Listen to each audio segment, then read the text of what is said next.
നമ്മുടെ കൂടെ ഉള്ളത് അമൃത ഇൻസ്റ്റിറ്റ്യൂട്ട് ഓഫ് മെഡിക്കൽ സയൻസിൽ നിന്ന് senior professor in gynaecology department doctor Radhamani Ramanan ma'am ആണ്. Hi ma'am, welcome to our show. ഈ ഇറഗുലർ പീരീഡ്സിന്റെ കാരണം എന്താണ് ഡോക്ടർ? ഇറഗുലർ പീരീഡ്സ് എന്ന് പറഞ്ഞാൽ ക്രമം തെറ്റിയുള്ള ആർത്തവം. അത് ഓരോ ഏജ് ഗ്രൂപ്പിലും പല കാരണങ്ങളാണ്.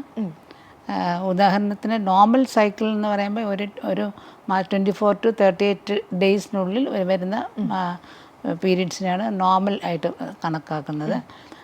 ഓരോ ഏജ് ഗ്രൂപ്പിൽ ഉദാഹരണത്തിന് ഇപ്പം അഡോളസൻ്റ് ഏജ് ഗ്രൂപ്പ്, ഇപ്പോൾ ഒരു ആർത്തവം തുടങ്ങിക്കഴിഞ്ഞാൽ ഏകദേശം 18 വയസ്സാകുമ്പോഴേ അവർ മെച്ചറാവുന്നുള്ളൂ. കാരണം ഇത് ബ്രെയിനിൻ്റെ കൺട്രോൾ, ഹൈപ്പോതലാമസിൻ്റെയും പിറ്റ്യൂട്ടറിയുടെയും കൺട്രോളിലാണ് ഓവറിയുടെ ഫങ്ഷൻ വരുന്നത്. അപ്പോൾ അതൊരു 18 years ആയിട്ട് നോർമലായിട്ട് വരുള്ളൂ. അതുവരെ അവർക്ക് സൈക്കിൾസ് ഇറഗുലർ ആയിരിക്കും, അതായത് ഓവുലേഷൻ ഉണ്ടാവില്ല, അനോവുലേഷൻ ആയിരിക്കും.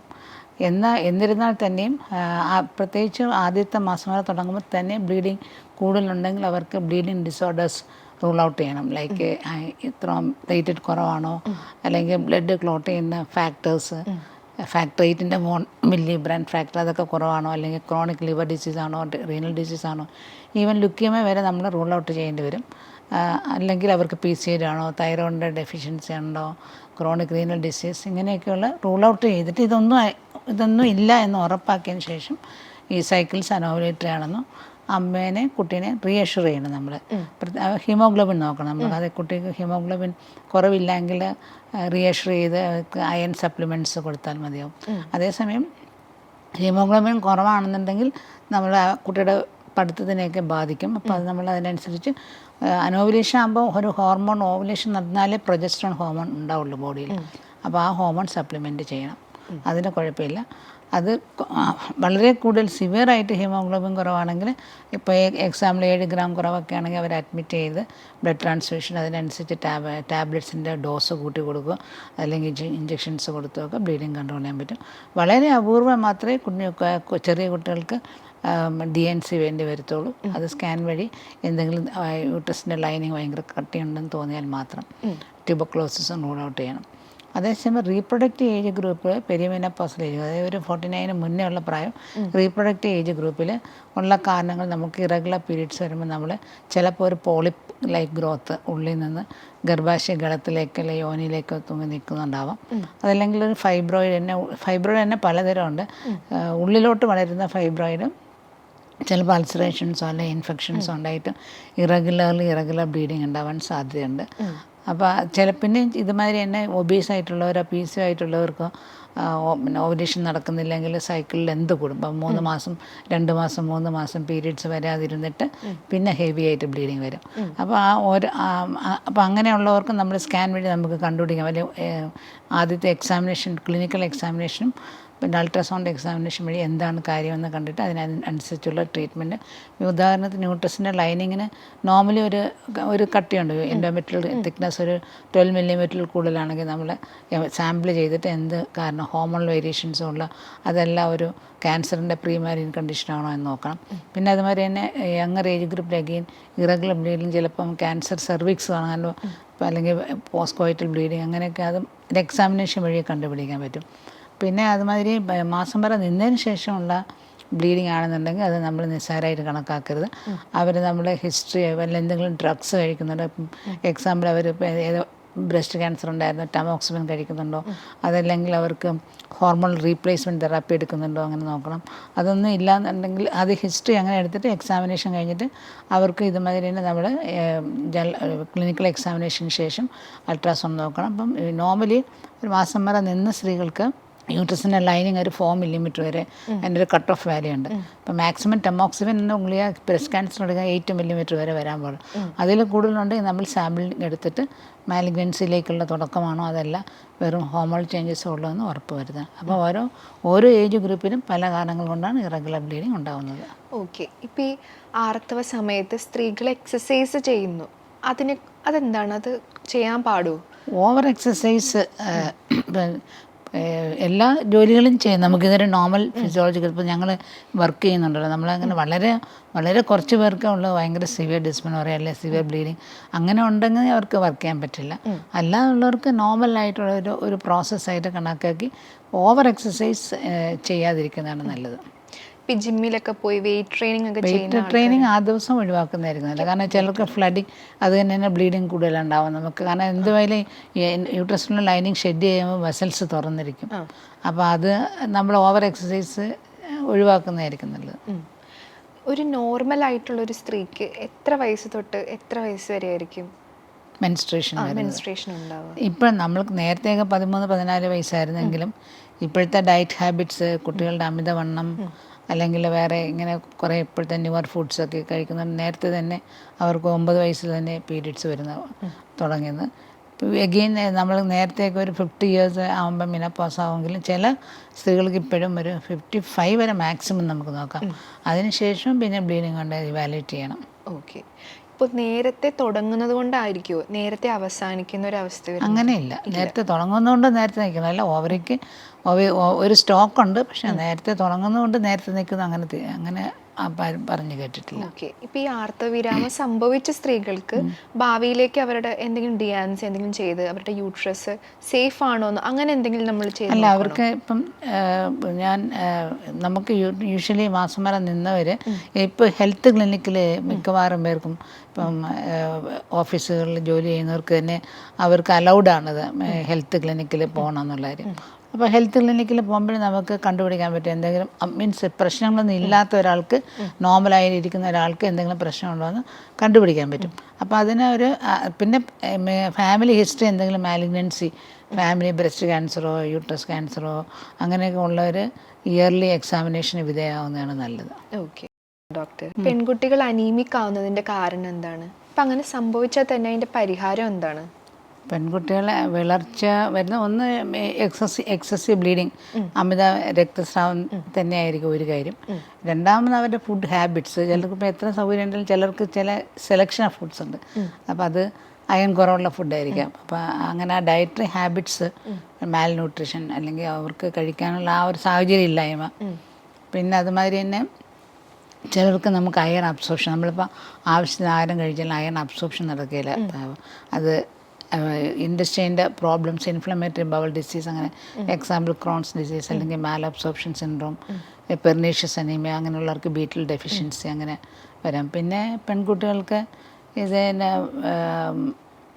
അവർക്ക് സ്പൈസി ഫുഡ്സ് അങ്ങനെ മീൻസ് അവരുടെ ടേസ്റ്റ് അനുസരിച്ച് പോകുന്നത്. അവർ ഇന്നത് അയൺ റിച്ച് ഫുഡാണോ അങ്ങനെ നോക്കുന്നില്ല. അതാണ് ഒന്നാമത്തെ കാര്യം. രണ്ടാമത് അവർ പ്രോപ്പറായിട്ട് ഫുഡ് കഴിക്കത്തുമില്ല. രാവിലെ ചിലപ്പോൾ ബ്രേക്ക്ഫാസ്റ്റ് സ്കിപ്പ് ചെയ്യും, ഉച്ചയ്ക്ക് ചിലപ്പം ഫാസ്റ്റ് ചെയ്തിരിക്കും, മീൻസ് ബോഡി ഷേപ്പ് കീപ്പ് ചെയ്യും അങ്ങനെയൊക്കെ വിചാരിച്ചിട്ട്.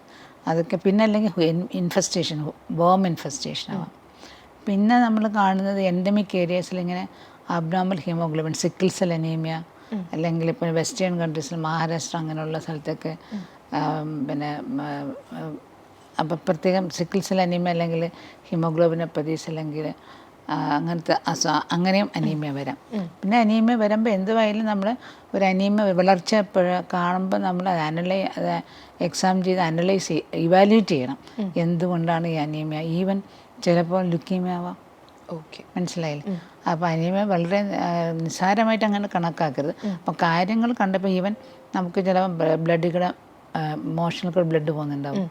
അപ്പോൾ അത് ടെസ്റ്റ് ചെയ്തറിയാം, യൂറിൻ ടെസ്റ്റ് ചെയ്യണം, അബ്ഡോമിനൽ എക്സാമിനേഷൻ ചെയ്യണം. അങ്ങനെ എല്ലാ കാര്യങ്ങളും ചെയ്ത് കഴിഞ്ഞ് അയൺ ടാബ്ലറ്റ്സ് കഴിക്കാം, അല്ലെങ്കിൽ അയൺ റിച്ച് ഫുഡ്സ് പറഞ്ഞു കൊടുക്കാം. Iron rich foods leafy vegetables, പിന്നെ അതുമാതിരി തന്നെ ഫിഷ്, മീറ്റ്, പിന്നെ ഡേറ്റ്സ്, നട്ട്സ്, അങ്ങനെയൊക്കെയുള്ള പ്രോട്ടീൻസുള്ള ഈ ഈവൻ നമ്മുടെ കപ്പലിൻ്റെ അതൊക്കെ പ്രോട്ടീൻ റിച്ച് ഫുഡ്സ് കഴിക്കാൻ, എഗ്ഗ്, മിൽക്ക് ഇതൊക്കെ കഴിക്കാൻ അവരെ പ്രേരിപ്പിക്കണം. അല്ല, പിന്നെ ഓറൽ അയൺ ടാബ്ലറ്റ്സ് അവർക്ക് ചിലർക്ക് ടോളറേറ്റ് ചെയ്യാൻ പറ്റില്ല, കോൺസ്റ്റിപ്പേഷൻ ഉണ്ടാവും, വോമിറ്റിംഗ് ഉണ്ടാവും. അങ്ങനെയൊക്കെ ഉള്ളവർക്ക് നമ്മൾ അയൺ ഇഞ്ചെക്ഷൻസ്, ഇപ്പോൾ ഹീമോഗ്ലോബിൻ ഡെഫിസിറ്റാണ്. ഇപ്പോൾ WHO ക്രൈറ്റീരിയ അനുസരിച്ച് 11 ഗ്രാമിൽ കുറവാണെങ്കിൽ അനീമിയ എന്നാണ് പറയുന്നത്. അങ്ങനെയുള്ളവർക്ക് നമ്മൾ അയൺ സപ്ലിമെൻറ്റ്സ് കൊടുക്കണം, ഓറൽ എലോങ് വിത്ത് ഫുഡ്സും. അതിനെ പറ്റിയില്ലെങ്കിൽ അതിനവർക്ക് മേക്കപ്പ് ചെയ്യുന്നില്ല, അപ്പം അബ്സോർവ് ചെയ്യുന്നില്ല എന്നുണ്ടെങ്കിൽ അവർക്ക് ഇഞ്ചെക്ഷൻസ് കൊടുക്കാം. ഹീമോഗ്ലോബിൻ വളരെ കുറവാണെങ്കിൽ ബ്ലഡ് ട്രാൻസ്ഫ്യൂഷൻ വേണ്ടി വരും.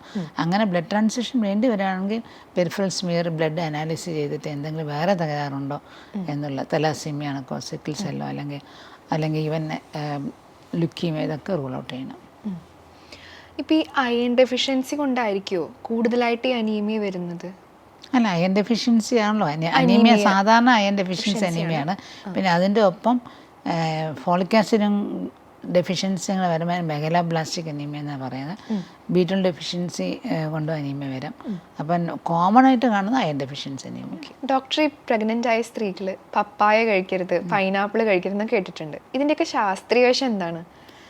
പപ്പായ ശരിക്കും അൺറൈപ്പ്, അതായത് പച്ച പപ്പായ അല്ലെങ്കിൽ ഹാഫ് റൈപ്പ് പപ്പായ അത് കഴിക്കാൻ പാടില്ല. കാരണം അതിനകത്ത് പപ്പൈൻ എന്ന് പറഞ്ഞ്, പപ്പൈനും അല്ലെങ്കിൽ ലാറ്റക്സ് എന്ന് പറഞ്ഞ ഒരു ഇൻഗ്രീഡിയൻസ് ആണ്. അത് ആക്ച്വലി പ്രഗ്നൻസി അബോർട്ട് ചെയ്യിക്കും. കാരണം വെച്ചാൽ ഈ പപ്പൈൻ എന്ന് പറയുന്ന ഈ എലമെൻ്റ് അല്ലെങ്കിൽ എൻസൈം, അത് ഈ പ്രോസ്റ്റാഗ്ലാൻഡിൻ എന്ന് പറഞ്ഞ ഘടകമാണ് ആക്ച്വലി യൂട്രസിനെ കൺട്രാക്ട് ചെയ്യുന്നത്. അതിനെ മിമിക് ചെയ്യും. അപ്പം അങ്ങനെ അബോർഷൻ ഉണ്ടാവാനുള്ള ചാൻസ് കൂടുതലാണ്. അതേസമയം പഴുത്ത പപ്പായ വളരെ നല്ലതാണ്. അതിനകത്ത് കരോട്ടിനുണ്ട്, വിറ്റമിൻസ് ഉണ്ട്, അത് വളരെ നല്ലതാണ്. പക്ഷെ പഴുക്കാത്ത പപ്പായ, പച്ച പപ്പായാണ് കഴിച്ചുകൂടാൻ പറ്റാത്തത്. പിന്നെ പൈനാപ്പിൾ, ആക്ച്വലി പൈനാപ്പിൾ ഒരു പ്രഗ്നൻസി കളയൊന്നും ശാസ്ത്രീയമായി തെളിഞ്ഞിട്ടില്ല. അതിനകത്ത് എന്നാലും അതിൻ്റെ തൊലിപ്പുറത്താണ് ബ്രൊമിലിൻ എന്ന് പറഞ്ഞൊരു എൻസൈം ഉള്ളത്. അതാണ് ആക്ച്വലി അത് ബ്ലീഡിങ് ഉണ്ടാക്കും. പക്ഷെ നമ്മൾ ഫ്ലഷിൽ നമ്മൾ കഴിക്കുന്നത്, ഫ്ലഷിൽ ബ്രൊമിലിൻ കുറവാണ്.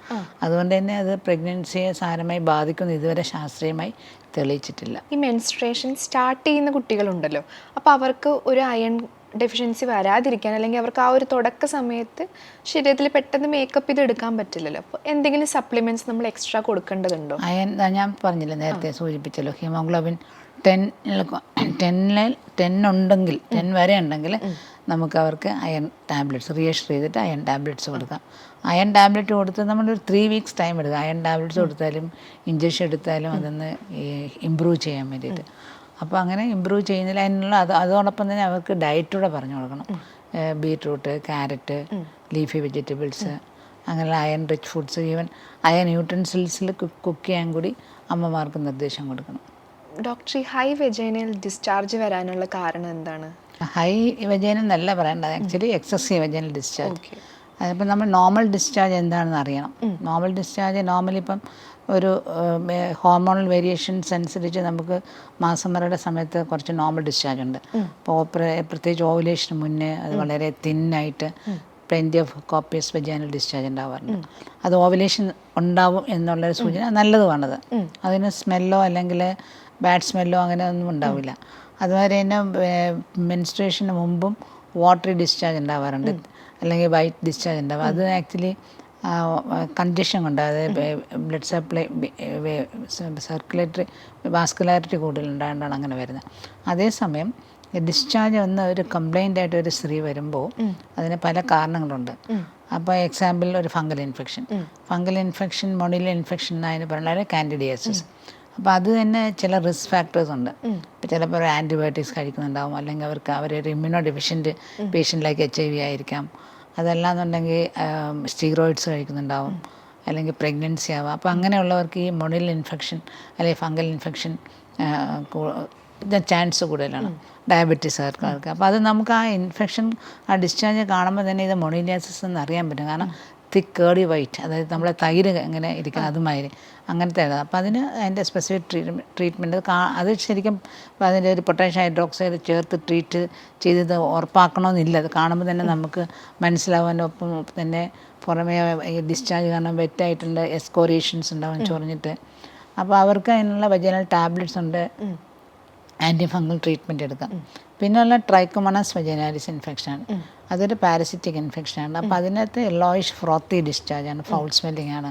നമ്മൾ ലോക്കൽ എക്സാമിനേഷൻ വെജൈന നോക്കുമ്പോൾ തന്നെ സ്ട്രോബെറി അപ്പിയറൻസ് ആയിരിക്കും, പങ്ക്ടേഷൻസ് ഉണ്ടാവും. അത് നമുക്ക് ഒരു ഹാങ്ങിങ് ഡ്രോപ്പ് പ്രിപ്പറേഷൻ, വലിയ മെനക്കെട്ട പരിശീലനം, വളരെ സിമ്പിളായിട്ടുള്ള പരിശീലനം. സോ അതിൽ നമുക്ക് ഫ്ലജല്ലിറ്റ് ഓർഗൻസിന് കാണാൻ പറ്റും. അപ്പോൾ അത് സെക്ഷലി ട്രാൻസ്മിറ്റഡ് ആണ് യൂഷ്വലി. അപ്പോൾ അത് നമുക്ക് അതിന് മെട്രോഡൈനസൽ ആണ് അതിൻ്റെ ട്രീറ്റ്മെൻറ്റ്. പക്ഷേ ഉള്ളത് പാർട്ട്ണറെ കൂടെ ട്രീറ്റ് ചെയ്യണം. പിന്നുള്ളത് ബാക്ടീരിയൽ വെജനോസിസ്. അത് പോളി മൈക്രോവൈലാണ്. അത് പല തരം ബാക്ടീരിയ ചേർന്നിട്ടുള്ള ഒരു ഇൻഫെക്ഷനാണ്. അപ്പം അതൊരു ബാഡ് സ്മെല്ലും ഉണ്ടാവും, യെല്ലോയിഷ് ആയിരിക്കും, ഫിഷി ഓർഡർ ആയിരിക്കും. അതിന് സ്പെസിഫിക് ട്രീറ്റ്മെൻറ്റ്സ് ഉണ്ട്. നമുക്കിത് സ്വാബ് എടുത്ത് നമുക്ക് ഏതാണ് ഓർഗനിസം അല്ലെങ്കിൽ എന്താണ് കണ്ടുപിടിക്കാം. ഇത് കണ്ടുപിടിച്ചില്ലെങ്കിൽ ഉള്ള പ്രശ്നം എന്ന് വെച്ചാൽ കുട്ടികൾ പിന്നെ പ്രഗ്നൻസി ആകുമ്പോൾ മാസം തികയാതെ പ്രസവിക്കാൻ അബോർഷൻസ് ആവാനുള്ള ചാൻസസ് കൂടുതലാണ്, ഈ ബാക്ടീരിയൽ വജിനോസിസ്. പിന്നെ ഉള്ളത് ക്ലമീഡിയൽ ഇൻഫെക്ഷൻ, അതും ഇതൊക്കെ സെക്ഷലി ട്രാൻസ്മിറ്റഡ് ആണ്. ബാക്ടീരിയൽ ഇൻഫെക്ഷൻ അത് ക്ലമീഡിയൽ ഇൻഫെക്ഷൻ എന്ന് പറഞ്ഞാൽ മ്യൂക്കസ് ഡിസ്ചാർജ്, അതിനങ്ങനെ നിറവോ അങ്ങനെയൊന്നും ഉണ്ടാവില്ല, പക്ഷെ പ്ലെൻ്റ് മ്യൂക്കസ് ഡിസ്ചാർജ്.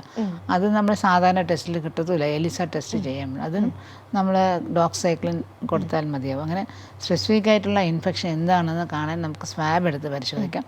അല്ലെങ്കിൽ അത്രയും എക്സ്പീരിയൻസ് ഉണ്ടെങ്കിൽ നമുക്കത് കണ്ടിട്ട് ഇതിൻ്റെതാണ് ഇൻഫെക്ഷൻ എന്ന് മനസ്സിലാക്കിയിട്ട് അതിനുള്ള ട്രീറ്റ്മെൻറ്റ് കൊടുത്താൽ 2 ആഴ്ച സമയം കൊണ്ട് ഇത് മാറിക്കിടുക. പിന്നെ എഗെയിൻ ആ സോഴ്സ് ഓഫ് ഇൻഫെക്ഷൻ നിന്നാൽ പാർട്ട്ണർ കൊണ്ട് ട്രീറ്റ് ചെയ്യണമെന്ന് പറയണം. നമുക്കറിയില്ല ചേഞ്ചിങ് പാർട്ട്നേഴ്സ് ഉണ്ടോ അല്ലെങ്കിൽ സെയിം പാർട്ട്ണറാണോ ഒന്നും അറിയാം. ഈ മാസമുറയുടെ സമയത്ത് അമിതമായ വയറുവേദന അനുഭവപ്പെടുന്ന സ്ത്രീകളുണ്ട്.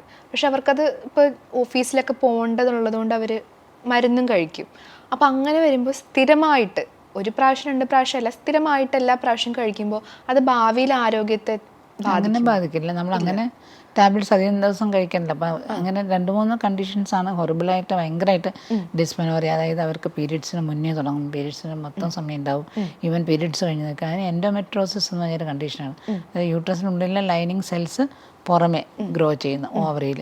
അപ്പോൾ എവറി ടൈം മെൻസ്ട്രേഷൻ ഉണ്ടാകുമ്പോൾ അവിടെയും ബ്ലഡ് നിറയും, അതാണ് കാര്യം. പിന്നെ അതുമാതിരി തന്നെ ഈ യൂട്രസിൻ്റെ ലൈനിങ് സെൽ, എൻഡോമെട്രിയൽ സെൽ, അതിൻ്റെ മയോമെട്രി, അതിൻ്റെ മസിൽ പേശികളിലോട്ടും വളരാം. അവിടെ അപ്പം പീരീഡ്സ് വരുമ്പോൾ ബ്ലഡ് ഉണ്ടാവും, മയോമെട്രിയൽ സിസ്റ്റം എന്ന് പറയുന്നത്. അപ്പോൾ അങ്ങനെയുള്ള അല്ലെങ്കിൽ പിന്നെ ഇൻഫെക്ഷൻ ഉള്ളവർക്കായിരിക്കും ഈ വേദന വരുന്നത്. ഇപ്പോൾ ഇൻഫെക്ഷൻ ആണെങ്കിൽ നമുക്ക് ആൻറ്റിബയോട്ടിക്സ് കൊണ്ട് മാറ്റാൻ പറ്റും.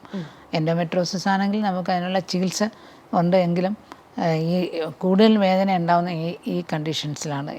അപ്പോൾ അതിന് ടാബ്ലറ്റ്സ് എടുക്കാൻ നിവൃത്തിയില്ല. ടാബ്ലറ്റ്സ് എടുത്തില്ലെങ്കിൽ അത് കൺട്രോൾ ചെയ്യാൻ പാടായിരിക്കും. അതുകൊണ്ടാണ് ഈ തൈറോയ്ഡ് റിലേറ്റഡ് പ്രോബ്ലംസ് കൂടുതൽ സ്ത്രീകളിലാണ് നമ്മൾ കേട്ടറിഞ്ഞിട്ടുള്ളത്, പുരുഷന്മാരിൽ തീരെ കേട്ടിട്ടില്ല.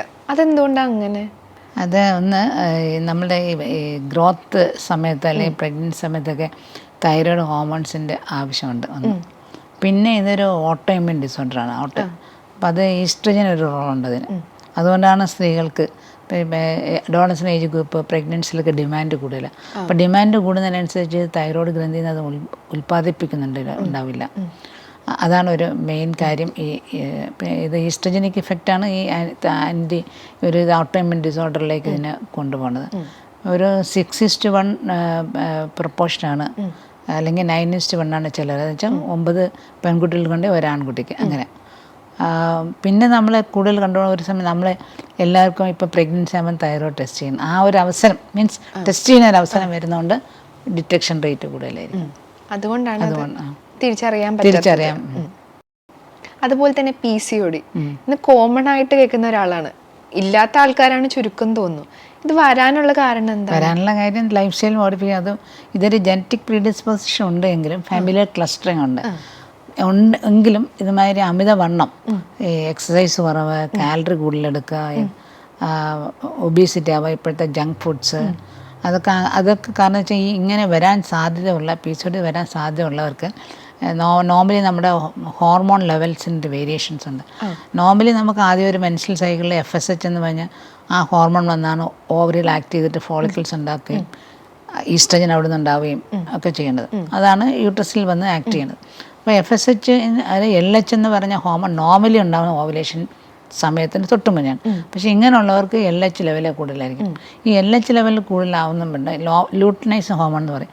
അത് ഓവറിൽ വന്ന് ആക്ട് ചെയ്തിട്ട് അവിടെ ഈ മെയിൽ ഹോർമോണായ ആൻഡ്രജൻ പ്രൊഡ്യൂസ് ചെയ്യും. ഈ ആൻഡ്രജൻ വന്നിട്ട് പിന്നെ FSH ഉണ്ടായതിൻ്റെ നോർമൽ ഫോളിക്കിൾസ് ഉണ്ടാവും. പക്ഷേ ഫോളിക്കിൾസ് ഒരിക്കലും മെച്ചുർ ചെയ്യുന്നില്ല. മെച്ചുർ ചെയ്താലും ഓവുലേഷൻ ആകും, മെച്ചുർ ചെയ്യുന്നില്ല. മെച്ചുർ ചെയ്യാത്തപ്പോൾ അത് അട്രിഷ്യ എടുക്കും. അത് എന്നിട്ട് അത് ഈ ഓവറിയുടെ തിക്നെസ് കൂട്ടും, സ്ട്രോമ കൂട്ടും. അപ്പോൾ ആൻഡ്രജൻ വീണ്ടും കൂടുതലുണ്ടാവും. ഈ ആൻഡ്രജൻ ഇപ്പം ഒബീസ് ഗേൾസിന് ഇപ്പം നമുക്ക് സാധാരണ ഒരു കുട്ടിക്ക് ഉള്ളതിനേക്കാൾ കൂടുതൽ ഫാറ്റ് സെൽസ് ഉണ്ട്. ഈ ഫാറ്റ് സെൽസിൽ ഈ ആൻഡ്രജൻ ഈസ്ട്രഡൈലായിട്ട് മാറും. ഈ ഈസ്ട്രൈൽ പിന്നെ ഈസ്ട്രോൺ ബോഡിയിൽ കൂടുതലുണ്ടാവും. അത് മെയിനായിട്ട് 3 ഫാക്ടേഴ്സാണ് PCOD എന്ന് പറയുന്നത്. ഒന്നും അവർക്ക് ഹൈപ്പർ ആൻഡ്രജൻസ്, ഈ ആൻഡ്രജൻ ലെവലിൽ കൂടുതൽ, പിന്നെ ഇൻസുലിൻ റെസിസ്റ്റൻസ് ഉണ്ടാവും, പിന്നെ ഓവുലേറ്റഡ് ഡിസ്ഫങ്ഷൻ ഉണ്ടാവും. പിന്നെ നമ്മൾ അൾട്രാസൗണ്ട് ചെയ്യുമ്പോൾ ഓവറിയിൽ ഇതുമാതിരി നെക്ലസ് പാറ്റേണിൽ ഫോളിക്കിൾസ് ഉണ്ടാവും. കാരണം ഫോളിക്കിൾസ് ഇങ്ങനെ ഒരു മോർ ദാൻ 20 ഫോളിക്കിൾസ് എങ്കിലും കാണും. അങ്ങനെയാകുമ്പോഴാണ് നമ്മൾ ഇത് PCOD എന്ന് പറയുന്നത്. അപ്പോൾ ഈ 3 കാര്യങ്ങളാണ് ഉള്ളത്. അപ്പം നമുക്കിത് പ്രിവെൻറ്റ് ചെയ്യാനായിട്ട് ശരിക്കും പറഞ്ഞാൽ ചെറിയ പ്രായത്തിൽ തന്നെ അതിനുള്ള പ്രിവെൻഷൻ എടുക്കണം. അമ്മമാർക്കാണ് അവയർനെസ് കൂടുതൽ കൊടുക്കേണ്ടത്. കുട്ടികൾക്ക് അങ്ങനെ ജങ്ക് ഫുഡ്സ് കൊടുക്കുക, ഒബീസാക്കാൻ അങ്ങനെ ഒബീസ് ആവുന്നതാണെങ്കിൽ ഒബീസിറ്റി നേച്ചർ ഉണ്ടെങ്കിൽ തന്നെ ഇത് പ്രിവെൻറ്റ് ചെയ്യാനുള്ളത്. Exercise, calorie reduction. ആക്ച്വലി ഇതൊരു സെൽഫ് ട്രീറ്റഡ് ഡിസീസാണ്. കാരണം നമുക്ക് സ്വയമേ ചികിത്സിച്ച് മാറ്റാവുന്ന ഒരു അസുഖമാണ് ഇത്. മുന്നോട്ട് റീപ്രൊഡക്റ്റ് ഏജിലേക്ക് ഇത് പോയാലുള്ള പ്രശ്നം ഓവുലേഷൻ കാരണം ഓവുലേഷൻ നടക്കുന്നില്ല. അപ്പോൾ അതുകൊണ്ട് തന്നെ ഇൻഫെർട്ടിലിറ്റി, പിന്നെ ട്രീറ്റ്മെൻറ്റ് വേണ്ടി വരും അവർക്ക്.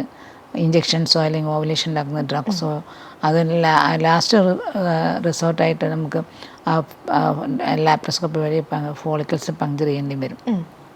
പക്ഷേ അത് ഡ്രഗ്സിൽ ചികിത്സിച്ച് പ്രഗ്നൻസി ആയില്ലെങ്കിലേ അങ്ങനെ വരുള്ളൂ. ഈവൻ PCOD ഇപ്പം നമ്മൾ റീപ്രൊഡക്റ്റ് ഏജ് ഗ്രൂപ്പുകാർക്കും കുറേ പേർ കാണുന്നുണ്ട്. അപ്പോൾ അവർക്കും അവർക്ക് ഇതുമാതിരി ഓവുലേഷൻ ഇറഗുലർ സൈക്കിളായിരിക്കും, വല്ലപ്പോഴേ പീരീഡ്സ് വരത്തോളൂ. ഒരു സ്ത്രീക്ക് ഏറ്റവും മിനിമം 4 പ്രാവശ്യമെങ്കിലും ഒരു വർഷം പീരീഡ്സ് വന്നിരിക്കണം. വന്നിട്ടില്ല എന്നുണ്ടെങ്കിൽ ഈസ്ട്രജൻ്റെ മാത്രം എഫക്റ്റ് യൂട്രസിൽ നിൽക്കുന്നതും നല്ലതല്ല. അപ്പോൾ നമ്മൾ അതിന് ഹോർമോൺ പ്രൊജസ്ട്രോൺ കൊടുത്ത് ബ്ലീഡിങ് ഉണ്ടാക്കണം. ഇതാണ് ഈ PCOD കൊണ്ടുള്ള പ്രശ്നങ്ങൾ. ഓക്കെ, ഞങ്ങൾക്ക് വാല്യുബിൾ ആയിട്ടുള്ള കുറേ ഇൻഫർമേഷൻസ് ഈ ഏരിയയിൽ നിന്ന്, ഗൈനക്കോളജി ഏരിയയിൽ നിന്ന് മാം ഷെയർ ചെയ്തു. Thank you so much ma'am.